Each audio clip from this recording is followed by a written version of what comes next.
चलेगी, नहीं चलेगी, हमारे पीछे सारे दिन लगे हुए हैं, लेकिन ये शहजादे नहीं चलेगी, नहीं चलेगी, नहीं चलेगी, नहीं चलेगी।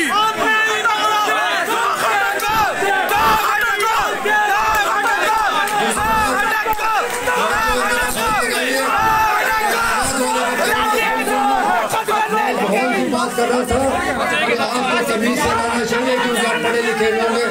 मैं अपने वर्कर से खिताब कर रहा था। अहमदाबाद के लोग तो मेरे बहुत अजीज हैं, रिश्तेदार भी हैं। नहीं चलेगी, नहीं चलेगी। तो मैं आखिर में आपसे ये उम्मीद रखता हूँ कि आप इंशाल्लाह सच्चे दिल से पीटीआई के लिए काम करेंगे और पीटीआई को कामयाब करेंगे और जिसको टिकट मिला आप उसके साथ होंगे। बहुत शुक्रिया।